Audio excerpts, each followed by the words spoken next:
اس کے فوراً بعد پتھر کے منہ میں ایک اور آدمی نمودار ہوا۔ وہ بھی جھک کر باہر آ گیا۔ وہ ذرا بوڑھا لگتا تھا۔ اس کا چوغا سرخ رنگ کا تھا اور اس کے سر پر تاج تھا۔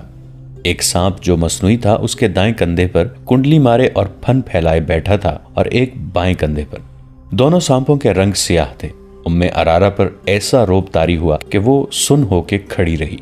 یہ آدمی جو اس قبیلے کا مذہبی پیشوا یا پروہت تھا، چبوترے کی سیڑھیاں اتر آیا۔ وہ آہستہ آہستہ ارارا تک آیا اور دونوں گھٹنے فرش پر رکھ کر اس نے لڑکی کے دونوں ہاتھ اپنے ہاتھوں میں لے کر چوم لیے۔ اس نے لڑکی سے عربی زبان میں کہا، تم ہو وہ خوش نصیب لڑکی جسے میرے دیوتا نے پسند کیا ہے۔ ہم تمہیں مبارکباد پیش کرتے ہیں۔ ارارا بیدار ہو گئی۔ اس نے روتے ہوئے کہا، میں کسی دیوتا کو نہیں مانتی۔ اگر تم دیوتاؤں کو مانتے ہو تو میں تمہیں انہی کا واسطہ دے کر کہتی ہوں کہ مجھے چھوڑ دو۔ مجھے یہاں کیوں لائے ہو؟ یہاں جو بھی آتی ہے یہی کہتی ہے، پروہت نے کہا، لیکن اس پر اس مقدس جگہ کا راز کھلتا ہے تو کہتی ہے کہ میں یہاں سے جانا نہیں چاہتی۔ میں جانتا ہوں تم مسلمانوں کے خلیفہ کی محبوبہ ہو، مگر جس نے تمہیں پسند کیا ہے اس کے آگے دنیا کے خلیفے اور آسمانوں کے فرشتے سجدے کرتے ہیں۔ تم جنت میں آ گئی ہو۔ اس نے چوغے کے اندر سے ایک پھول نکالا اور ارارا کی ناک کے ساتھ لگا دیا۔ ارارا حرم کی شہزادی تھی۔ اس نے ایسے ایسے عطر سونگھے تھے جو اس کی شہزادیوں کے سوا اور کوئی خواب میں بھی نہیں سونگھ سکتا تھا، مگر اس پھول کی بو اس کے لیے انوکھی تھی۔ یہ بو اس کی روح تک اتر گئی۔ اس کی سوچوں کا رنگ ہی بدل گیا۔ اس کی نظروں کے زاویے بدل گئے۔ پروہت نے کہا، یہ دیوتا کا تحفہ ہے، اور اس نے پھول اس کی ناک سے ہٹا لیا۔ ارارا نے ہاتھ آہستہ آہستہ آگے کیا اور پروہت کا پھول والا ہاتھ پکڑ کر اپنی ناک کے قریب لے آئی۔ پھول سونگ کر خمار آلود آواز میں بولی، کتنا دل نشین تحفہ ہے، آپ یہ مجھے دیں گے نہیں؟ کیا تم نے تحفہ قبول کر لیا ہے؟ پروہت نے پوچھا۔ اس کے ہونٹوں پر مسکراہٹ تھی۔ ہاں، ارارا نے جواب دیا، میں نے یہ تحفہ قبول کر لیا ہے۔ اس نے پھول کو ایک بار پھر سونگھا اور اس نے آنکھیں بند کر لیں، جیسے اس کی مہک کو اپنے وجود میں جذب کرنے کی کوشش کر رہی ہو۔ دیوتا نے بھی تمہیں قبول کر لیا ہے، پروہت نے کہا اور پوچھا، تم اب تک کہاں تھی؟ لڑکی سوچ میں پڑ گئی، جیسے کچھ یاد کرنے کی کوشش کر رہی ہو۔ سر ہلا کر بولی، میں یہیں تھی۔ نہیں، میں ایک اور جگہ تھی، مجھے یاد نہیں کہ میں کہاں تھی۔ تمہیں یہاں کون لایا ہے؟ کوئی بھی نہیں، ارارا نے جواب دیا، میں خود آئی ہوں۔ تم گھوڑے پر نہیں آئی تھی؟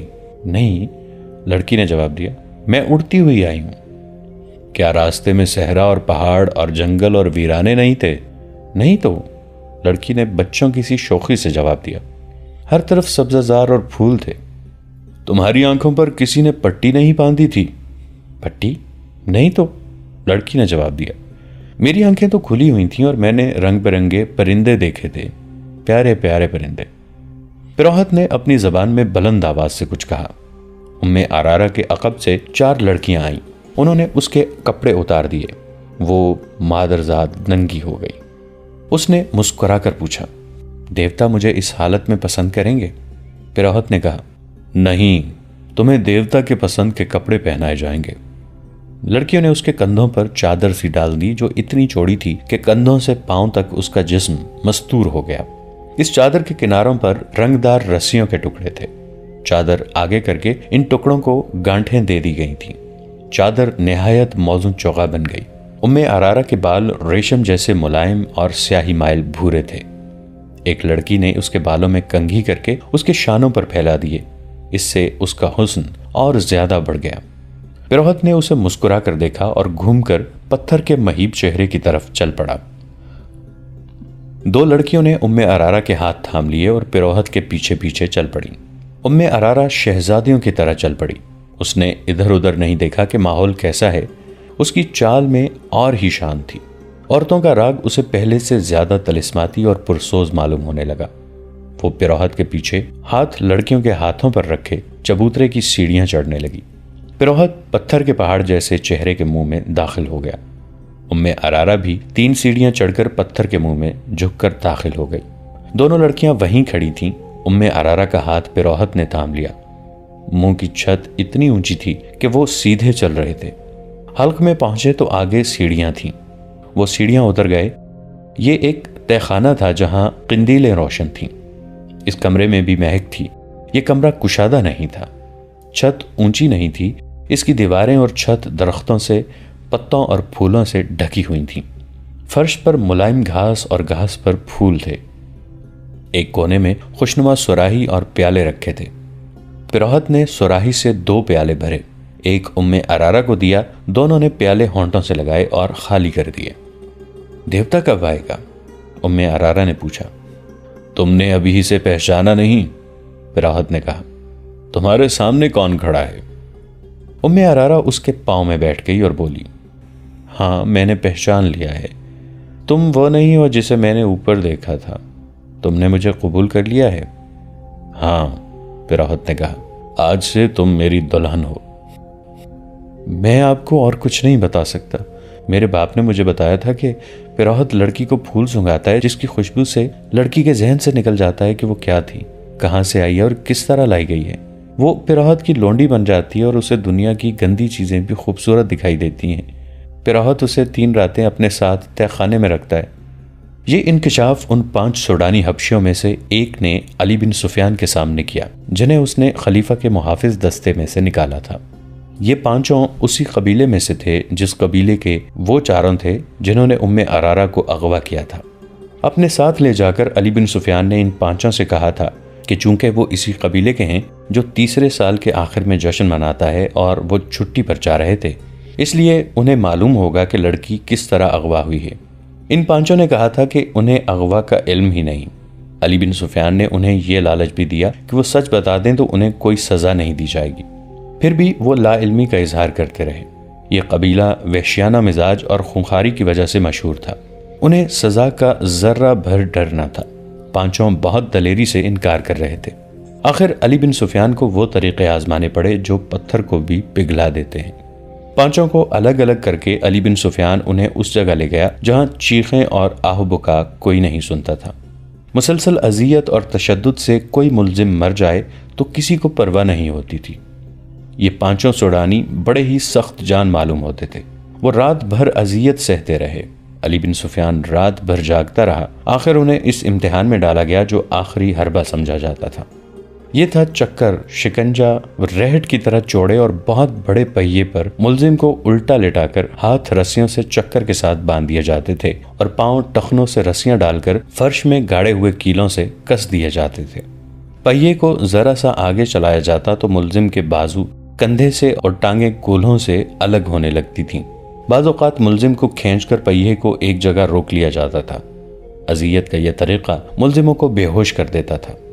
سحر کے وقت ایک ادھیڑ عمر حبشی نے علی بن سفیان سے کہا، میں سب کچھ جانتا ہوں لیکن دیوتا کے ڈر سے نہیں بتاتا۔ دیوتا مجھے بہت بری موت ماریں گے۔ کیا اس سے بڑھ کر کوئی بری موت ہو سکتی ہے جو میں تمہیں دے رہا ہوں؟ علی بن سفیان نے کہا، اگر تمہارے دیوتا سچے ہوتے تو وہ تمہیں اس شکنجے سے نکال نہ لیتے۔ تم اگر مرنے سے ڈرتے ہو تو موت یہاں بھی موجود ہے۔ تم بات کرو، میرے ہاتھ میں ایک ایسا دیوتا ہے جو تمہیں تمہارے دیوتا سے بچا لے گا۔ یہ سوڈانی حبشی کئی بار بے ہوش ہو چکا تھا، اسے دیوتا تو نہیں، موت صاف نظر آ رہی تھی۔ علی بن سفیان نے اس کی زبان کھول دی اور اسے شکنجے سے کھول کر کھلایا پلایا اور آرام سے لٹا دیا۔ اس نے اعتراف کیا کہ ام ارارا کو ان کے قبیلے کے 4 آدمیوں نے اغوا کیا تھا۔ وہ چاروں چھٹی چلے گئے تھے۔ انہوں نے اغوا کی رات اور وقت بتا دیا تھا۔ یہ 5 حبشی جو علی بن سفیان کے قبضے میں تھے اس رات پہرے پر تھے۔ اغوا کرنے والوں میں سے 2 کو اندر آنا تھا۔ انہیں بڑے دروازے داخل کرنے کا انتظام انہوں نے کیا تھا اور انہیں اغوا اور فرار میں پوری مدد دی تھی۔ اس حبشی نے بتایا کہ اس لڑکی کو دیوتا کی قربان گاہ پر قربان کیا جائے گا۔ ہر 3 سال بعد ان کا قبیلہ 4 روزہ جشن مناتا ہے، لیکن لڑکی اپنے قبیلے کی نہیں ہوتی۔ شرط یہ ہے کہ لڑکی غیر ملکی ہو، سفید رنگ کی ہو، اونچے درجے کے خاندان کی ہو اور اتنی خوبصورت ہو کہ لوگ دیکھ کر ٹھٹک جائیں۔ تو اس کا مطلب یہ ہے کہ ہر 3 سال بعد تمہارا قبیلہ باہر سے ایک خوبصورت لڑکی کو اغوا کر کے لاتا ہے؟ علی بن سفیان نے پوچھا۔ نہیں، یہ غلط ہے، سوڈانی حبشی نے جواب دیا۔ 3 سال بعد صرف میلہ لگتا ہے۔ لڑکی کی قربانی 5 میلوں کے بعد یعنی ہر 15 سال بعد دی جاتی ہے۔ مشہور یہی ہے کہ ہر 3 سال بعد لڑکی قربان کی جاتی ہے۔ اس نے اپنے باپ کے حوالے سے وہ جگہ بتائی جہاں قربانی دی جاتی تھی۔ پروہت کو وہ دیوتا کا بیٹا کہتا تھا۔ جہاں میلہ لگتا تھا اس سے 1.5 میل جتنی دور ایک پہاڑی علاقہ تھا جہاں جنگل بھی تھا۔ یہ علاقہ زیادہ وسیع اور عریض تھا۔ اس کے متعلق مشہور تھا کہ وہاں دیوتا رہتے ہیں اور ان کی خدمت کے لیے جن اور پریاں بھی رہتی ہیں۔ لوگ اس لیے یہ باتیں مانتے تھے کہ ہر طرف صحرا اور اس میں جزیرے کی طرح کچھ علاقہ پہاڑی اور سرسبز تھا جو قدرت کا ایک عجوبہ تھا۔ یہ دیوتاؤں کا مسکن ہی ہو سکتا تھا۔ اس علاقے میں فرعونوں کے وقتوں کے کھنڈر تھے۔ وہاں ایک جھیل بھی تھی جس میں چھوٹے مگرمچھ رہتے تھے۔ قبیلے کا کوئی آدمی سنگین جرم کرے تو اسے پروہت کے حوالے کر دیا جاتا تھا۔ پروہت اسے زندہ جھیل میں پھینک دیتا تھا جہاں مگرمچھ اسے کھا جاتے تھے۔ پروہت انہی کھنڈروں میں رہتا تھا۔ وہاں ایک بہت بڑا پتھر کا سر اور منہ تھا جس میں دیوتا رہتا تھا۔ ہر 15ویں سال کے آخری دنوں میں باہر سے ایک لڑکی اغوا کر کے لائی جاتی جو پروہت کے حوالے کر دی جاتی تھی۔ پروہت لڑکی کو ایک پھول سنگھاتا تھا جس کی خوشبو سے لڑکی کے ذہن سے نکل جاتا تھا کہ وہ کیا تھی، کہاں سے آئی تھی اور اسے کون لایا تھا۔ اس پھول میں کوئی نشہ آور بو ڈالی جاتی تھی جس کے اثر سے وہ پروہت کو دیوتا اور اپنا خامند سمجھ لیتی تھی۔ اسے وہاں کی گندی چیزیں بھی خوبصورت دکھائی دیتی تھیں۔ لڑکی کی قربانی انہی کھنڈرات میں دی جاتی تھی۔ لڑکی کو پروہت تہ خانے میں اپنے ساتھ رکھتا تھا۔ اس جگہ 4 مرد اور 4 خوبصورت لڑکیاں رہتی تھیں۔ ان کے سوا کسی کو پہاڑ کے اندر جانے کی اجازت نہیں تھی۔ لڑکی کو جب قربان گاہ پر لے جایا جاتا تو اسے احساس ہی نہ ہوتا کہ اس کی گردن کاٹ دی جائے گی۔ وہ فخر اور خوشی سے مرتی تھی۔ اس کا دھڑ مگرمچھوں کی جھیل میں پھینک دیا جاتا اور بال کاٹ کر قبیلے کے ہر گھر میں تقسیم کر دیے جاتے تھے۔ ان بالوں کو مقدس سمجھا جاتا تھا۔ لڑکی کا سر خشک ہونے کے لیے رکھ دیا جاتا تھا۔ جب گوشت ختم ہو کر صرف کھوپڑی رہ جاتی تو اسے ایک غار میں رکھ دیا جاتا تھا۔ لڑکی کسی کو دکھائی نہیں جاتی تھی۔ 15 سال پورے ہو رہے ہیں، اب کہ لڑکی کی قربانی دی جائے گی۔ اس حبشی نے کہا، ہم 9 آدمی مصر کی فوج میں بھرتی ہوئے تھے۔ ہمیں چونکہ نڈر اور وحشی سمجھا جاتا ہے اس لیے ہمیں خلیفہ کے محافظ دستے کے لیے منتخب کر لیا گیا۔ 2 مہینے گزرے، ہم نے اس لڑکی کو دیکھا۔ ایسی خوبصورت لڑکی ہم نے کبھی نہیں دیکھی تھی۔ ہم سب نے فیصلہ کر لیا کہ اس لڑکی کو اٹھا لے جائیں گے اور قربانی کے لیے پیش کریں گے۔ ہمارے ایک ساتھی نے جو کل مارا گیا ہے اپنے گاؤں جا کر قبیلے کے بزرگ کو بتا دیا تھا کہ اس بار قربانی کے لیے ہم لڑکی لائیں گے۔ ہم نے لڑکی کو اغوا کر لیا ہے۔ یہ قصہ صلاح الدین ایوبی کو سنایا گیا تو وہ گہری سوچ میں کھو گئے۔ علی بن سفیان ان کے حکم کا منتظر تھا۔ سلطان ایوبی نے نقشہ دیکھا اور کہا، اگر جگہ یہ ہے تو یہ ہماری عملداری سے باہر ہے۔ تم نے شہر کے پرانے لوگوں سے جو معلومات لی ہیں ان سے یہ ثابت ہوتا ہے کہ فرعون تو صدیاں گزرے مر گئے ہیں لیکن فرعونیت ابھی باقی ہے۔ بحیثیت مسلمان ہم پر فرض عائد ہوتا ہے کہ ہم اگر دور نہ پہنچ سکیں تو قریبی پڑوس سے تو کفر اور شرک کا خاتمہ کریں۔ آج تک معلوم نہیں کتنے والدین کی معصوم بیٹیاں قربان کی جا چکی ہیں اور اس میلے میں کتنی بیٹیاں اغوا ہو کر فروخت ہو جاتی ہیں۔ ہمیں دیوتاؤں کا تصور ختم کرنا ہے۔ لوگوں کو دیوتاؤں کا تصور دے کر نام نہاد مذہبی پیشوا لڑکیاں اغوا کر کے بدکاری اور عیاشی کرتے ہیں۔ میرے مخبروں کی اطلاعوں نے یہ بیہودہ انکشاف کیا ہے کہ ہماری فوج کے کئی کماندار اور مصر کے پیسے والے لوگ اس میلے میں جاتے ہیں اور لڑکیاں خریدتے یا چند دنوں کے لیے کرائے پر لاتے ہیں۔ علی بن سفیان نے کہا، کردار کی تباہی کے علاوہ یہ خطرہ بھی ہے کہ سوڈانیوں کی برطرف فوج کے عسکری اس میلے میں زیادہ تعداد میں جاتے ہیں۔ ہماری فوج اور ہمارے دوسرے لوگوں کا سوڈانی سابقہ فوجیوں کے ساتھ ملنا جلنا اور جشن منانا ٹھیک نہیں۔ یہ مشترکہ تفریح ملک کے لیے خطرناک ثابت ہو سکتی ہے۔ علی بن سفیان نے ذرا جھجک کر کہا، اور لڑکی کو قربان ہونے سے پہلے بچانا اور خلیفہ کے حوالے کرنا اس لیے بھی ضروری ہے کہ اسے معلوم ہو جائے کہ اس نے آپ پر اغوا کا جو الزام عائد کیا ہے وہ کتنا بے بنیاد اور لغو ہے۔